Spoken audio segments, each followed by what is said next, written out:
Hi my families, welcome to Nithu's cooking. இன்றைக்கி நம்ம மீன் குழம்பு எப்படி வைக்கிறதுன்னு பார்க்க போகிறோம். வாங்க பார்க்கலாம். ஃபஸ்ட்டு அதுக்கு தேவையான மசாலாலாம் பார்த்துடலாம். அதுக்கு ஃபஸ்ட்டு 1 டீஸ்பூன் குருமிளகு, 1 டேபிள் ஸ்பூன் சீரகம், 1 டேபிள் ஸ்பூன் சோம்பு, 6 வரமிளகா, அது போக 1 டேபிள் ஸ்பூன் அரிசி. இதெல்லாம் போக ஒரு கொத்து கருவேப்பிலை. இதெல்லாம் நல்லா வறுத்து அரைச்சி எடுத்து தனியாக வச்சுக்கோங்க.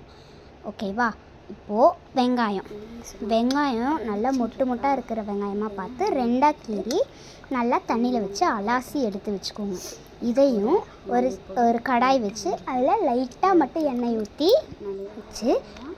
ஊற்றி இதையை வெங்காயம் அப்படியே எடுத்து மொட்டாக போட்டு அது கூட மல்லிப்பொடி, லைட்டாக மஞ்சப்பொடி போட்டு நல்லா வரைஞ்ச உடனே அதுக்கப்புறமா ஒரு மண் சட்டி வச்சு அதில் ஆயில் ஊற்றிக்கோங்க. தேவையான அளவு ஆயில் ஊற்றிக்கோங்க. நான் எனக்கு தேவையான அளவு ஆயில் ஊற்றிருக்கேன்.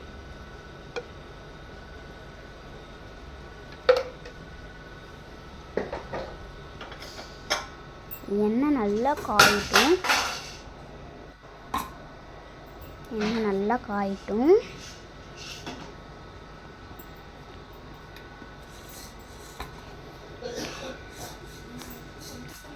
நீங்கள் தேங்காய் எண்ணெய் யூஸ் பண்ணுற மாதிரி இருந்தால் தேங்காய் எண்ணெய் கூட ஊற்றி மீன் குழம்புக்கு தாளிக்கலாம். அது இன்னும் கொஞ்சம் டேஸ்ட்டாகவே இருக்கும். நான் நார்மல் ஆயிலே ஊற்றிருக்கேன்.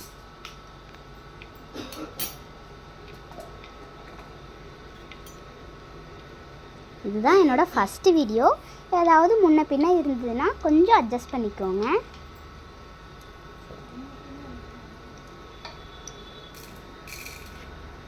இப்போது எண்ணெய் நல்லா காஞ்சதுக்கப்புறமா ஒரு 1/4 டீஸ்பூன் வெந்தயம் போட்டுக்கோங்க.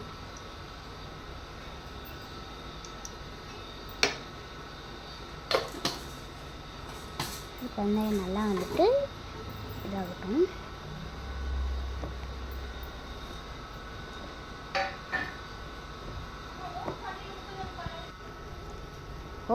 நல்லா வெந்தயம் ரோஸ்ட் ஆகட்டும்.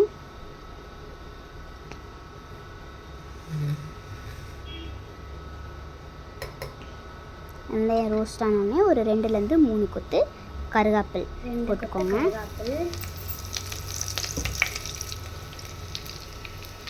கருவேப்பிலை நல்லா ஒரு மாதிரி ரோஸ்ட் ஆகட்டும். நம்ம ஆட்டி வச்சு மிளகு ஊற்றிக்கோங்க. அது சேர்த்துக்க மிளகு.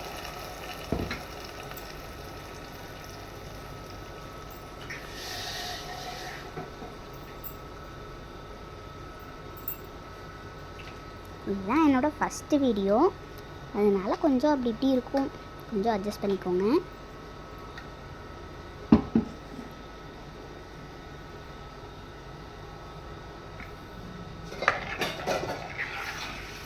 ஃபஸ்ட்டு நல்லா கிளறி விட்டுக்கோங்க. கெட்டியாக இருக்கா தண்ணி மாதிரி இருக்கா அதெல்லாம் செக் பண்ணிக்கோங்க. கெட்டியாக இருந்ததுன்னா கொஞ்சம் தண்ணியெல்லாம் ஊற்றி நல்லா கிளறி விட்டுக்கோங்க. ஏன்னா தண்ணி மாதிரி இருந்ததுன்னா தான் சுண்ட கொஞ்சம் கெட்டியாக மாறும்.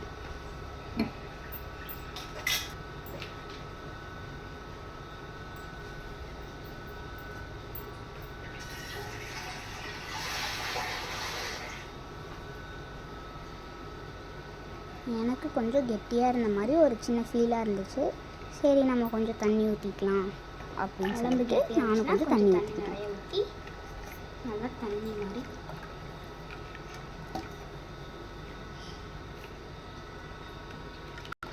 இந்த கன்சிஸ்டன்சியில் இருக்கணும்.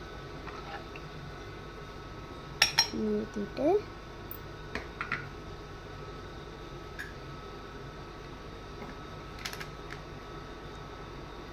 தேவையான அளவு உப்பும் போட்டுக்கோங்க.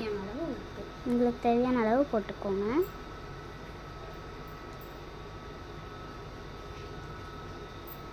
உப்பு போட்டு நல்லா கலக்கி விட்டுக்கோங்க.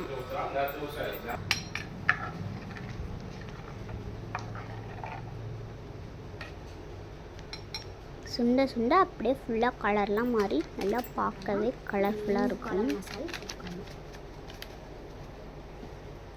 இப்போது மீன் மசாலா போட்டுக்கோங்க. அதையும் போட்டுட்டு நல்லா ஒரு கிளறி விட்டுக்கோங்க. நல்லா கிளறிவிட்டு ஒரு 40 நிமிஷம், இது வந்துட்டு வெறும் மிளகு, நல்லா 40 நிமிஷம் வந்துட்டு மூடி வச்சு க்ளோஸ் பண்ணிடுங்க. 40 நிமிஷம் நல்லா கொதிக்கட்டும். 40 நிமிஷம் இப்போ கொதிச்சு வந்துடுச்சு. இதுக்கப்புறமா நம்ம கரைச்சி வச்சுருக்க புளியை தான் ஊற்றணும். இது நடுவில் புளியெல்லாம் ஊற வச்சுக்கோங்க.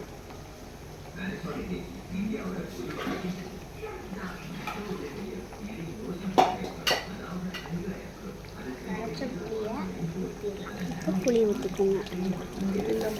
புளியை ஊற்றிட்டு ஒரு 10 நிமிஷம் கொதிக்கட்டும். 10 நிமிஷம் கொதிச்சதுன்னா இன்னும் கொஞ்சம் டேஸ்ட்டாக இருக்கும். புளி நல்லா கரைஞ்சிக்கும்.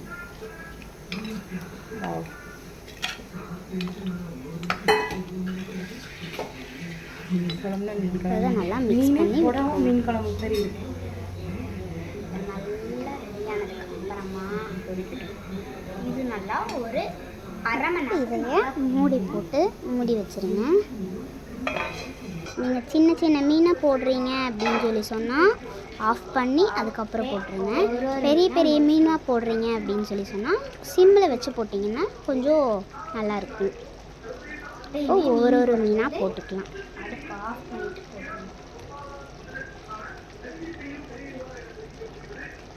நான் இன்றைக்கி எடுத்துருக்கிறது மத்தி மீன் தான்.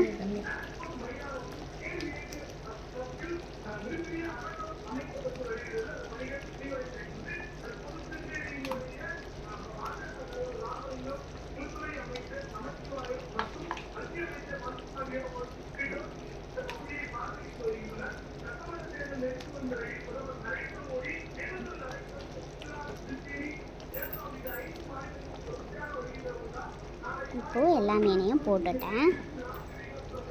பார்க்கவே நல்லா கலர்ஃபுல்லாக இருந்தது. இப்படி கொஞ்சமாக கிளறி விட்டுக்கோங்க. மெதுவாக கிளறுங்க. கொஞ்சம் ஸ்பீடாக கிளறிங்கன்னா ஃபுல்லாக மீனெல்லாம் உடஞ்சிடும். போட்டா செகண்டில் மீனெல்லாம் வெந்துடும். சின்ன சின்ன மீன்னா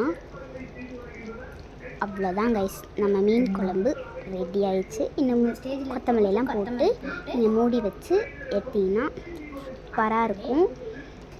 இந்த வீடியோ பிடிச்சிருந்தா லைக் பண்ணுங்கள், ஷேர் பண்ணுங்கள், கமெண்ட் பண்ணுங்கள். மறக்காமல் அந்த சப்ஸ்கிரைப் பட்டன் தட்டி விட்டு போயிருங்க.